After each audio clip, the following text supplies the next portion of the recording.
1925-yil Parij. Bir inson dunyoga mashhur bo'lgan o'sha Eyfel minorasini pulga sotib oladi va eng kulgilisi bu ishni 2 marta bajaradi.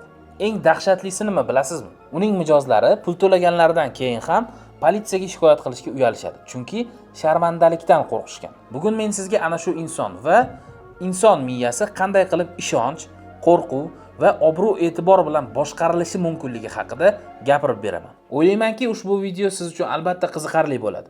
Qilayotgan mehnatimiz uchun videoga like bosib, kanalga obuna bo'lishni ham unutmang. Demak, boshladik. Odamlar ko'pincha men aqlliman, mana hech kim aldolmaydi, boshqalarda bo'lsa ham bu holat menda bo'lmaydi deb o'ylashadi. Lekin psixologiya fani bir narsani aniq isbotlagan. Odamlarni manipulyatsiya qilish bu aqlga umuman bog'liq emas.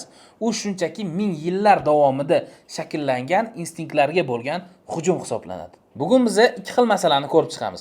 Birinchisi ilm-fan yordamida tasdiqlangan oddiy insonlarni rahbariyat tomonidan bosim va buyruq orqali boshqarish. Ikkinchisi bo'ladigan bo'lsa, o'sha hozir aytib o'tganimdek, Eyfel minorasining sotilishi.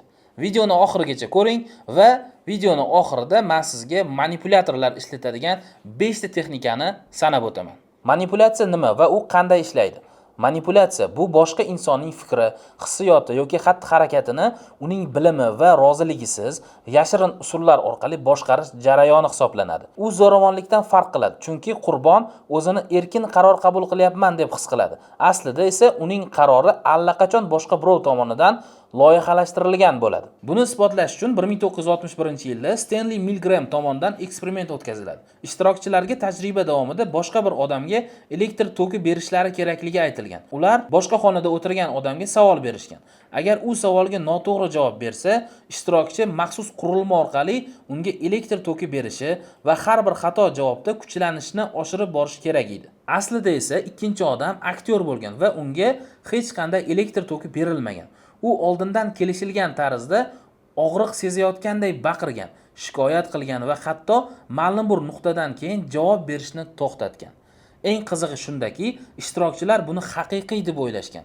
Ular ikkilana boshlaganda esa tajriba rahbari ularga davom etishni buyurgan va ishtirokchilarning katta qismi boshqa odam azob chekayotganiga ishonch hosil qilgan bo'lsa ham, tajriba rahbarining buyrug'iga bo'ysunib, birovning bosimi ostida kuchlanishni oshirishda davom etavergan. Ushbu eksperiment shuni ko'rsatadiki, agar insonga o'zidan katta lavozim yoki obro'li bo'lgan inson bosim o'tkazsa va biror buyruq beradigan bo'lsa, o'zi xohlamagan tarzda o'sha ishni baribir juda ham katta qismi bajaradi. Misol uchun 100 kishidan juda ham katta protsentdagi insonlar mana shu ishni o'zi xohlamasa ham, lekin buyruq ta'sirida, o'tkazilgan bosim ta'sirida albatta bajarishadi. Ammo bu hali hammasi emas. Endi sizlar bilan Eyfel minorasini 2 marta sotishga uringan va bu ishni uddasidan chiqqan Viktor haqida gaplashamiz. Ma'lumotlarga ko'ra, u juda mashhur firibgar bo'lgan va 5 ta tilda erkin gapira olgan. Undan tashqari 20 dan ortiq soxta ism ishlatgan. 1925-yil u Parij gazetasida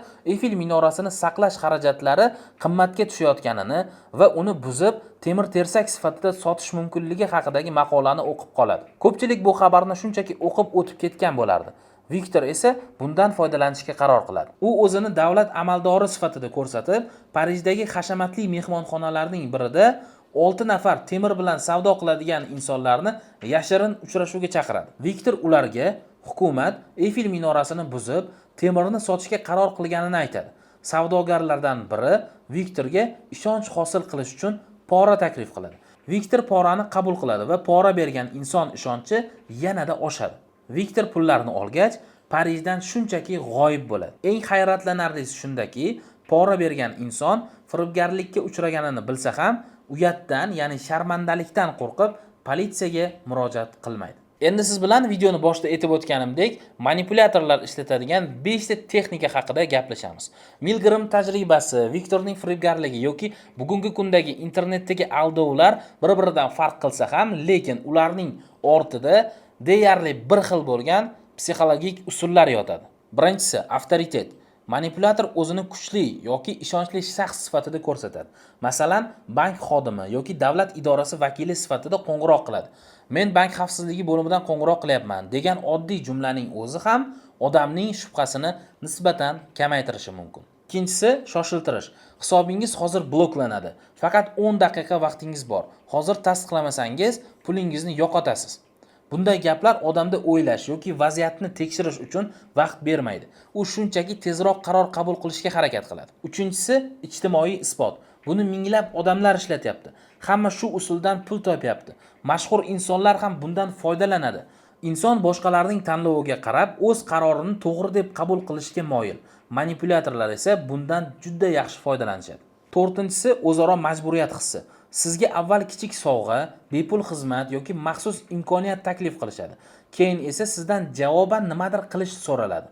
Odam ichidan u menga yaxshilik qildi, men ham biror narsa qilishim kerak deb o'ylashini kutishadi va bu odatda natija beradi. Beshinchisi esa izolyatsiya. Manipulyator sizni boshqalardan maslahat olishingizdan maksimal darajada uzoqlashtiradi. Buni hech kimga aytmang, bu maxfiy, faqat ikkovimiz bilamiz. Mana shunga o'xshash so'zlardan ko'proq foydalanadi. Nega? Chunki siz boshqa odam bilan maslahatlashsangiz, u vaziyatdagi aldovni tezroq sezib qolishingiz mumkin. Shuning uchun maksimal tarzda sizni shoshiradi. Eng xavflisi shundaki, bugungi kunda bu usullardan faqatgina firibgarlar yoki bo'lmasa manipulyatorlar emas, savdo, reklama, ijtimoiy tarmoq yoki bo'lmasa shunchaki odatiy turmush tarzimizda ham foydalanishadi. Bundan himoyalanishning eng yaxshi va oson usuli esa manipulyatsiya nima ekanligini to'g'ri va aniq bilib olish hisoblanadi. Endi sizga bir savol. Sizni yoki biror bir yaqinlaringizni manipulyatsiya qilishga urinishganmi va bu holatda siz qanaqa bilib qolgansiz? Izohlarda yozib qoldiring.